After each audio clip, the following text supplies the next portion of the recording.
அப்படி 10வது எடுத்த 12வதாக இருந்தாலும் ஆண்டுபட கொடுங்க வாசுதேவ மன்னனுக்கும் தேவகி ரோகிணிக்கும் நான் 8வது பிள்ளையாக பிறந்தவன்.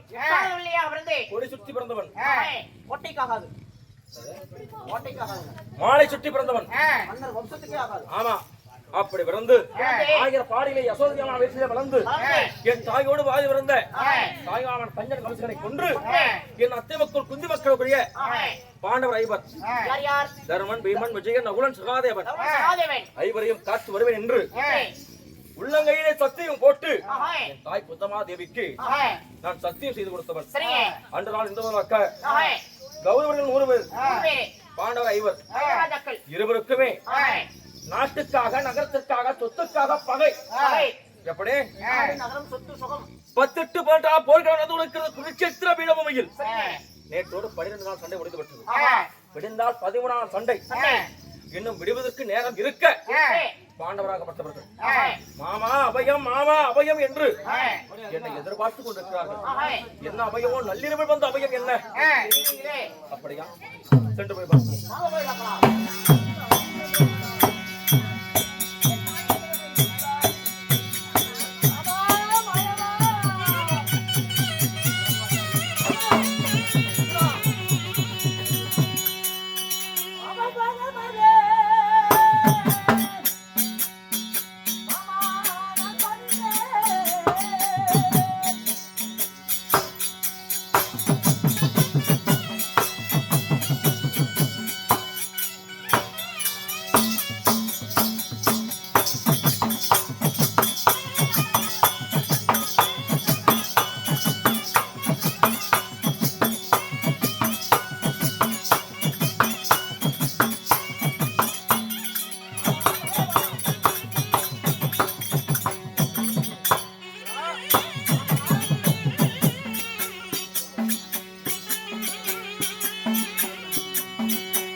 இந்த பெண்ணையும் ஓரடையால் அளந்தாய், இந்த பூமியும் ஓரடையால் அளந்தாய். மாமா, தங்களுடைய திவ்ய பொற்பாதங்களுக்கு தங்களுடைய மைத்திரனாக விளங்கக்கூடிய இந்த ஆணால் அழகவண்ணன் அர்ஜுனன் தங்களுடைய பாதத்தை வணக்கம் செய்கிறேன். மாமா,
மாமா அர்ஜுனா எம்மனோட ஏய் கடிகாரா தூங்காத பாடுகள் நண்டோர் பார்க்க மாதிரி பேச்சு விடுவாங்க கால் ஓலி என்னுடைய பார்த்து மனித படிக்காத இந்த கடல் சூழ்ந்த நெடில் உலகம் இந்த பார் உலகிலே பாண்டவருக்கு நடுபிறந்த நாயகன் இந்த அர்ஜுனன் என்றும் சீரும் சிறப்புடனே இறப்பாய் பயப்பட வேண்டாம். ஆமா இருந்தாலும் என்னுடைய பாதத்தை படுத்த காரணத்தினாலே என்றும் சீரும் சிறப்புமாக வாழ்வாய் என்று எனக்கு ஆசீர்வாதம் செய்கிறீர்கள் மாமா. இருந்தாலும் ஒரு விஷயம் அல்லவா அர்ஜுனா, இன்று ஏதோ தெரியவில்லை. இன்று 13வது நாள் சண்டை ஆரம்பிப்பதற்கு முன்பதாகவே என் அன்னாரப்பட்ட தர்மராஜனுடைய பாடிக்கூடாத காவலுக்கு நாங்கள் தம்பிமார்கள் 4 திசைகளுக்குமே நின்று நாங்கள் காவலானது புரிந்து கொண்டிருக்கும் பொழுது யாரோ எவரோ என்று தெரியவில்லை கிங்கிலி படைகள் அடே அர்ஜுனா, அடே பேடி பயிலே, வாடா சண்டைக்கு. நீ ஆண்மகனாக இருந்தால் வாடா எங்கள் சண்டைக்கு என்று சொல்லி என்னை வலுக்கட்டாயமாக சண்டைக்கு அழைக்கிறார்கள் மாமா. நான் என் அண்ணாருடைய பாடிகுதார காவலுக்கு நான் காவலராக இருப்பேனா அல்லது அந்த என்னை அழைக்கக்கூடிய அந்த கிங்கிலி படையிலிருந்து நான் சண்டைக்கு செல்வேனா அல்லது அந்த 13வது நாள் சண்டையில நடக்கக்கூடிய போருக்கு தான் நான் செல்வேனா?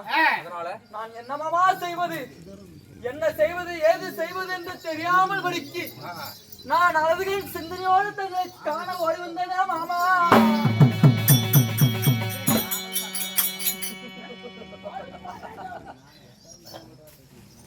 அர்ஜுனா, உனக்கு இவ்வளவுதானே சந்தேகம்?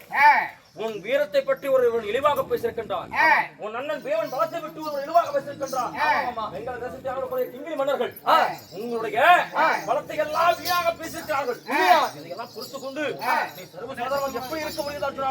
மாமா, நான் அப்படி ஒருவேளை என்னை வலிக்கிட்டமாக தன்னை கழிக்கிறார்களே அந்த கிங்கிலி வழிக்கு சென்று விட்டார் என் அண்ணார அப்படியா? புறப்படு, நான் சென்று வருகிறேன். புறப்படு.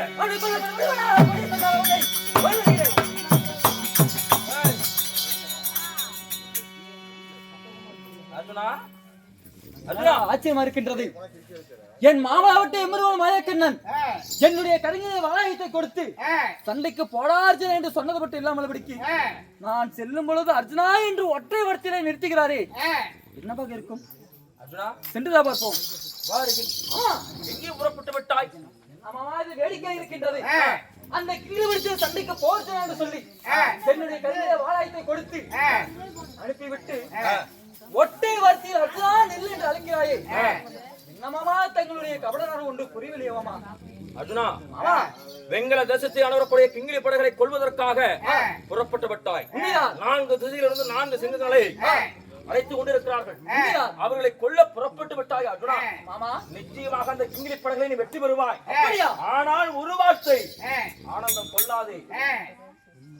நீ அங்கு சண்டை செய்யும் வேலைகள், உன் அண்ணன் தம்பி 4 பேரும் சண்டை செய்யும் வேலைகள் பாடி குடாத்தில் இருக்கக்கூடிய தர்மருக்கு இன்று ஆபத்து வரப்போகிறது.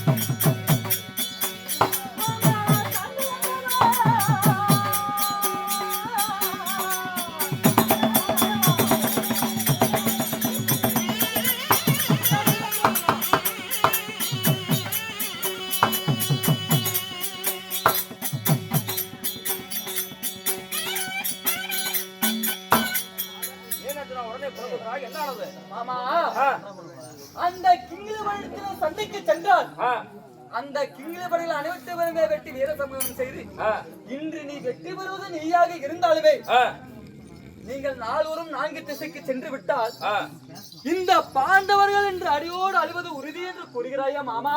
தருமருக்கு ஆபத்து என்று தலை சொல்கிறாயா? அப்படி இல்லப்பா, ஒருவேளை தருமருக்கு ஆபத்து வந்து விட்டால் நீ என்ன செய்வாய் என்று கேட்க வந்தேன். அதுவும் கொள்வதாக நீ இப்படி நினைத்துக் கொண்டால் நான் என்ன செய்வது? அர்ஜுனா, நன்கு யோசித்துப்பா. பீமன் அர்ஜுனன், நகுலன், மகாதேவன் 4 பேரும் 4 பக்கம் சண்டைக்கு புறப்பட்டு விட்டால் ஆலை குடாட்சி தருமர் மட்டும் தனியாக இருப்பார். தருமருக்கு ஏதாவது ஆபத்து வந்து விட்டால் நீ என்ன செய்வாய்? ஆமா, தருமராகப்பட்டு உங்களுக்கெல்லாம் தலைவன். உண்மைதான். ஒருவேளை தலைவனை இழந்து விட்டால் தலைவன் இழந்த படைகள் தலை திருத்தும் ஓடுமாம் என்பது பழமொழி. உண்மைதான். தலைவனை இல்லாவிட்டால் உங்கள் படைகள் அதோ கதியாகிவிடுமே. ஆமா, அர்ஜுனா, இப்படி ஒன்றுமே புரியாமல் நின்று கொண்டிருக்கிறேன். இப்படி தன்மருக்கு ஏதாவது ஒரு ஆபத்து ஏற்பட்டால் நீ என்ன செய்வாய் என்று கேட்கின்றாய் மாமா. எனக்கு தெரிந்ததற்கும் தெரியாததற்கும் அறிந்ததற்கும் அறியாததற்கும் எனக்கு நல்ல நல்ல யோசனை சொல்லி இந்த 12 நாள் சண்டையில எனக்கு வெற்றி பெற செய்ததே தாங்கள் தானே. இன்று நடக்கக்கூடிய 13வது நாள் சண்டைகளுமே இந்த பாண்டவர்கள் வெற்றி பெற வேண்டும்.